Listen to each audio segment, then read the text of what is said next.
اور اسی لیے تو اللہ کے پیغمبر نے فرمایا تھا مومن مومن کا آئینہ ہے،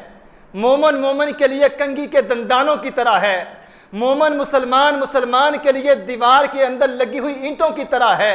مسلمان پوری دنیا میں جہاں کہیں بھی ہو، اگر وہ ایک اللہ پہ ایمان لانے والا ہے تو یہ مسلمان کا بھائی ہے۔ رستہ چھوڑ دیتے ہیں، گھر سے جدا ہو جاتے ہیں، اور میرے اور آپ کے لیے عملی زندگی میں اپنانے والا ایک سبق چھوڑ جاتے ہیں، جو سبق اللہ کے پیغمبر محمد الرسول اللہ نے بھی دیا ہے۔ وہ سبق کیا ہے؟ ابراہیم علیہ السلام کے اس واقعہ کے اندر کہ بات کیسی بھی ہو، اختلاف جیسا بھی ہو، معاملات جس قدر بھی بگڑ جائیں، لیکن سمجھدار اور حلالی بچے ہمیشہ اپنے ماں باپ سے ادب سے بات کرتے ہیں۔ دوسری بات، اولاد کے لیے یہ سبق ہے، اگر کبھی تم محسوس کرو، الحمدللہ ہمارے معاشرے میں تو ایسا دیکھنے میں ہمیں خال ہی ملتا ہے، اگر پھر بھی تم محسوس کرو کہ باپ اللہ کو چھوڑ کر اللہ کے علاوہ کسی اور سے مانگ رہا ہے، اللہ کو چھوڑ کر کسی اور سے اولاد کا طلبگار ہے، اللہ کو چھوڑ کر کسی اور جگہ سے شفا کی امید لگائے بیٹھا ہے، یہ عقیدے کی خرابی اگر دیکھو تو ابراہیم علیہ السلام کی سیرت سے یہ سبق بھی اپنا لیجئے۔ اگر ایسی بات ہے تو باپ کو ساتھ ساتھ بتانا بھی ہے، اور ساتھ سجدے میں گر کے رب کو مناتے ہوئے باپ کے لیے دعا بھی کرنی ہے۔ اگر اللہ نے توحید کی دولت سے مالا مال کیا ہے، پھر بھی جب تک ماں باپ زندہ ہیں اپنی دعاؤں میں ماں باپ کو یاد رکھنا ہے، اور اس سلسلے کو جب تک اولاد کی زندگی ہے ختم نہیں ہونے دینا، کیونکہ رسول اللہ صلی اللہ علیہ وآلہ وسلم نے فرمایا جب انسان فوت ہو جاتا ہے اور جنت میں اچانک اس جنتی کا مقام اور مرتبہ بلند کیا جاتا ہے تو جنتی اللہ سے سوال کرتا ہے، اے اللہ اعمال کا سلسلہ منقطع ہو گیا، نیکیوں کا سلسلہ منقطع ہو گیا، اے اللہ میں تو مر کے قبر میں آ کے تیری جنت تک پہنچ گیا ہوں، اے اللہ اب میرا مقام اچانک جنت کے اندر بلند کیوں کر دیا گیا؟ اللہ تعالیٰ جواب دیتے ہیں، آج زمین کے اوپر تیرے بیٹے نے یا تیری بیٹی نے تیرے حق میں ہاتھ اٹھا کے مجھ رب کبریا سے دعا کی ہے، تیری اولاد کی دعا کی وجہ سے میں نے جنت کے اندر تیرے مقام کو اور بلند کر دیا ہے۔ ابراہیم علیہ السلام کی زندگی سے ہمیں یہ سبق ملتا ہے کہ ایک فرما بردار بیٹے کی حیثیت سے ماں باپ کی اطاعت اور فرما برداری کرنی ہے، ماں باپ کے لیے دعا کرنی ہے، ماں باپ کے ساتھ بدتمیزی اور بدسلوکی والا معاملہ کبھی نہیں کرنا۔ ابراہیم علیہ السلام کی زندگی سے اللہ کے قرآن سے ایک اور سبق دیکھیے کہ ابراہیم علیہ السلام پیغمبر ایک دن اپنے رب سے سوال کرتے ہیں،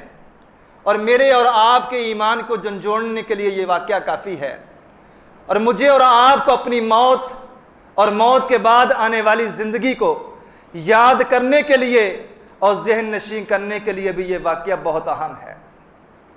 سورہ بقرہ ہے۔ ابراہیم ایک دن اپنے رب سے کیا کہتے ہیں؟ وَقَالَ ابراہیم ربی ارنی کیف تحیی الموت۔ ایک دن اللہ کے یہ لاڈلے پیغمبر، اللہ کے دوست پیغمبر اللہ سے محبت میں آ کے ایک سوال کرتے ہیں۔ سوال کیا ہے؟ اے اللہ میں دیکھنا چاہتا ہوں کہ تو مردوں کو کیسے زندہ کرے گا۔ کیف تحیی الموت، اے اللہ موت کے بعد، مرنے کے بعد تو مردوں کو کیسے زندہ کرے گا؟ اللہ آگے سے ابراہیم سے سوال کرتے ہیں، قال اولم تؤمن، اے ابراہیم تجھے یقین نہیں ہے کہ تیرا رب مارنے کے بعد زندہ کرنے والا ہے؟ آگے سے کہتے ہیں، اے اللہ قال بلا ولکن لیطمئن قلبی، اے اللہ ویسے ہی پوچھا ہے دل کی تسلی کے لیے، وگرنہ اللہ مجھے تیری ہر ادا پہ، تیری ہر بات پہ یقین ہے۔ اور اللہ نے اس واقعہ کو بھی اپنے قرآن کا حصہ بنا دیا۔ فرمایا ابراہیم اگر دیکھنا چاہتے ہو کہ مرنے کے بعد لوگ کیسے زندہ کیے جائیں گے، قال فخذ اربعۃ من الطیر فصرہن، اے ابراہیم 4 پرندے لے لو اور ان 4 پرندوں کا گوشت بنا لو۔ ان 4 پرندوں کے گوشت بنانے کے بعد ان کے گوشت کے ٹکڑوں کو آپس میں مکس کر لو،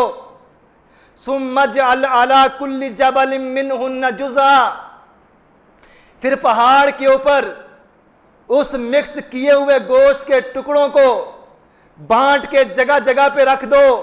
ثم ادعوہن یاتینک سعیا، اور پھر ان 4 پرندوں کو باری باری آواز دو، یاتینک سعیا، تو دیکھے گا کیسے وہ پرندے بوٹیوں سے گوشت کے ٹکڑوں سے جڑتے ہیں، کیسے وہ ایک پرندے کی شکل اختیار کرتے ہیں، کیسے ان کے اوپر پر آتے ہیں، کیسے میں اللہ ان کے اندر جان ڈالتا ہوں، کیسے دوبارہ ان کی آنکھیں بناتا ہوں، کیسے دوبارہ میں ان کو اڑنے کی صلاحیت دیتا ہوں، کیسے دوبارہ ان کے کان تیری آواز کو سننے کے لیے بنا دوں گا، یاتینک سعیا۔ ایسے ہی ہوتا ہے، 4 پرندے ذبح کیے جاتے ہیں، گوشت مکس کیا جاتا ہے، پہاڑ پہ رکھا جاتا ہے، اور وہ جب آواز دیتے ہیں ایک ایک پرندے کو، جب آواز دی جاتی ہے گوشت کی بوٹیاں حرکت میں آتی ہیں اور آپس میں جڑتی ہیں، کیسے پرندے کی شکل بنتی ہے۔ وَعَلَمْ أَنَّ اللَّهَ عَزِيزٌ حَكِيمٌ، وہ 4 پرندے اڑتے ہیں اور اڑ کے ابراہیم علیہ السلام کے پاس آ جاتے ہیں۔ سیرت ابراہیم عمل کے آئینے میں وقت کا پیغمبر اللہ سے سوال کر رہا ہے، اے اللہ مرنے کے بعد زندہ کیسے کرے گا؟ اللہ نے ایک نشانی دکھا دی، اور ساتھ اللہ نے اپنے قرآن میں مشرکین مکہ جو محمد رسول اللہ کے دشمن تھے ان کی بات کا بھی جواب دے دیا کہ انسان کا جسم مٹی میں مل کر مٹی ہو جاتا ہے، اور اللہ اپنے قرآن میں فرماتے ہیں لوگوں جب تمہارے جسم کے اعضاء مٹی میں مل جائیں گے کچھ نہ کچھ تو وجود ہوگا، یہ بیک بون ریڑھ کی ہڈی یہ تو باقی بچے گی، میں تمہیں اس وقت بنا سکتا تھا جب تمہارا وجود ہی نہیں تھا، جب ہڈی بھی نہیں تھی، جب نشانی بھی نہیں تھی، میں نے تو تمہیں اس وقت وجود میں لا دیا جب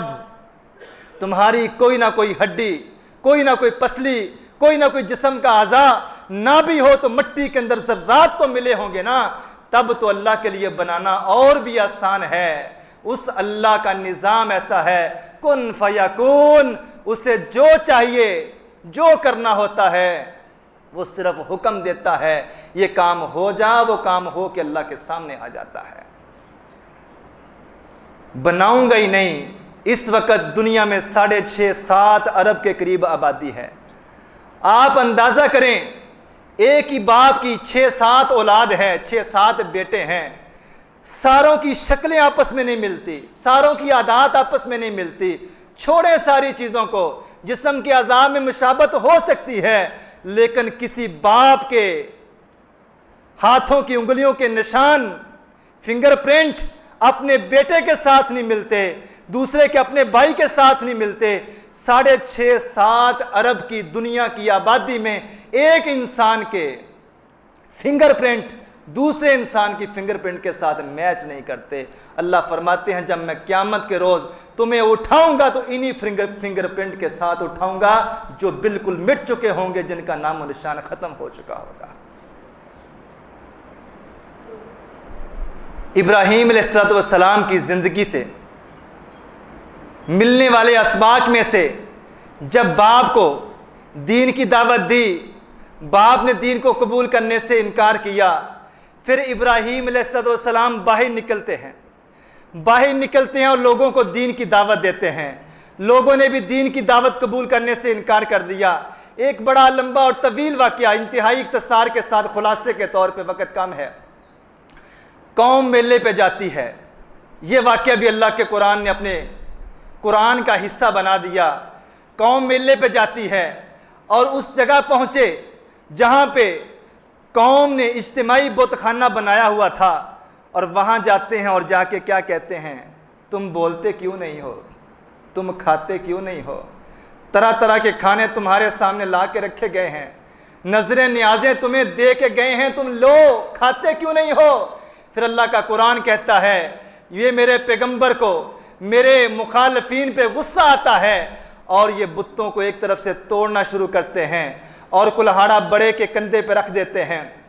قوم میلے سے واپس آتی ہے، تشویش کا اظہار ہوتا ہے، تو کہا جاتا ہے قالوا فتى يذكرهم يقال له ابراہیم، یہ کام یقیناً اس نوجوان ابراہیم نے کیا ہوگا جو اکثر ان بتوں کے خلاف باتیں کرتا ہے اور ایک اللہ کی طرف بلاتا ہے۔ ابراہیم سے پوچھا جاتا ہے تو ابراہیم کیا جواب دیتے ہیں؟ مجھ سے کیا پوچھتے ہو؟ جس کے کندھے پہ کلہاڑا ہے اسی سے پوچھ لو۔ وہ ساری قوم ششدر اور حیران رہتی ہے اور کیا جواب دیتی ہے؟ اے ابراہیم تو جانتا ہے یہ بول نہیں سکتے، یہ ہمیں کیا بتائیں گے؟ پیغمبر کو دلیل مل جاتی ہے، اور یہی بات، یہی پیغام لوگوں کو دینا چاہتے ہیں۔ لوگوں جو اپنی حفاظت آپ نہیں کر سکتے وہ تمہاری حفاظت کیا کریں گے؟ معاملہ سپریم کورٹ میں پہنچتا ہے، وقت کے بادشاہ نمرود تک بات چلی جاتی ہے، اور ابراہیم علیہ السلام کو حاضر ہونے کے لیے ٹائم اور وقت دیا جاتا ہے، بلایا جاتا ہے۔ نمرود سے بھی مکالمہ اللہ نے اپنے قرآن کا حصہ بنا دیا۔ نمرود سے جب مکالمہ ہوتا ہے تو نمرود کہتا ہے تیرے رب کے اندر وہ کون سی ایسی بات ہے جو میرے اندر نہیں ہے؟ دنیا کے اندر 4 ایسے بڑے بادشاہ آئے ہیں جنہوں نے پوری دنیا کے اوپر حکومت کی ہے، 2 مسلمان ہیں اور 2 غیر مسلم ہیں۔ نمرود اور بخت نصر یہ غیر مسلم ہیں، ذوالقرنین اور سلیمان علیہ السلام یہ مسلمان، 2 مسلمان بادشاہ اور 2 غیر مسلم جنہوں نے بیک وقت پوری دنیا کے اوپر حکومت کی ہے۔ اور یہ اگر کسی بندے کے ذہن میں یہ بات آ جائے کہ ہمارے پیغمبر تو محمد الرسول اللہ ہیں، عیسیٰ علیہ السلام، موسیٰ علیہ السلام، ابراہیم علیہ السلام، جتنے بھی انبیاء دنیا میں تشریف لائے ہیں، ہمیں ان کا تذکرہ نہیں کرنا چاہیے یا ہمیں صرف محمد الرسول اللہ کی بات کرنی چاہیے؟ یہ ذہن، یہ سوچ، یہ فکر اور یہ خیال اگر کسی کے ذہن میں آتا ہے، اس نے اللہ رب رحمان کے اترنے والے قرآن کا ہی انکار کر دیا ہے، کیونکہ قرآن مجید کے پہلے ہی صفحے پہ اس بات کا اعلان ہو چکا ہے، اور بار بار اللہ نے اس بات کی لوگوں کو تنبیہ فرمائی ہے۔ لوگوں، ارکان اسلام 5 ہیں، اور دوسرا جو اسلام کا رکن ہے کہ اللہ کے بعد اللہ کے نبیوں پہ ایمان لانا ہے، وہ نبی صرف محمد الرسول اللہ صلی اللہ علیہ وآلہ وسلم نہیں ہیں، بلکہ جتنے بھی انبیاء دنیا میں تشریف لائے ان تمام انبیاء کو سچا ماننا، ان کو اللہ کا پیغمبر ماننا، ان کی جو محنتیں، کوششیں اور کاوشیں ہیں ان کا دل و جان سے ایسے ہی احترام کرنا جیسے ہم محمد الرسول اللہ کا احترام کرتے ہیں۔ یہ ہمارے ایمان کا حصہ ہے اور ایمان کی کسوٹی ہے۔ ابراہیم علیہ السلام کا ذکر کرنے کا اللہ تعالیٰ اپنے قرآن میں اپنے نبی کو حکم دے رہے ہیں، اور صرف نبی ابراہیم کے قصے کو بیان کرنے کا ہی ذکر اللہ نہیں کر رہے، ساتھ اللہ یہ بھی فرما رہے ہیں قد کانت لکم اسوۃ حسنہ فی ابراہیم، لوگو تمہارے لیے، اے میرے نبی محمد تمہارے لیے صلی اللہ علیہ وآلہ وسلم، ابراہیم علیہ السلام کا اسوہ حسنہ اور ان کا طریقہ بہترین نمونہ ہے۔ یہ کیوں کہا گیا ہے؟ ابراہیم علیہ السلام کی جتنی بھی آزمائشیں ہیں، جتنے بھی امتحانات ہیں، اور جتنے بھی ان کے مقام اور مرتبے اور ان کی شان میں اللہ نے اپنے قرآن میں آیات نازل کی ہیں، لوگوں ان ساری آیات کے بعد ابراہیم علیہ السلام کا ایک وصف، ایک صفت جو اللہ نے بیان فرمائی ہے، وما کان من المشرکین، کہ میرے ابراہیم نے میری توحید کے لیے پوری دنیا کو اپنا دشمن بنا لیا تھا۔ ملتم واحدہ، جیسے کہا جاتا ہے کہ یہ بندہ اپنی ذات میں اکیلا ہی جماعت ہے، ابراہیم کو یہ اعزاز اللہ نے دیا ہے اور یہ لقب اللہ نے دیا ہے، ملتم واحدہ، کہ میرا ابراہیم اس وقت کے دور میں، زمانے میں ساری انسانیت بتوں کی پجاری تھی، شرک کے گڈا ٹوپ اندھیرے میں ڈوبی ہوئی تھی، اس وقت پوری دنیا سے لڑنے والا، اللہ کی توحید کے لیے اور اللہ کی پہچان کروانے والا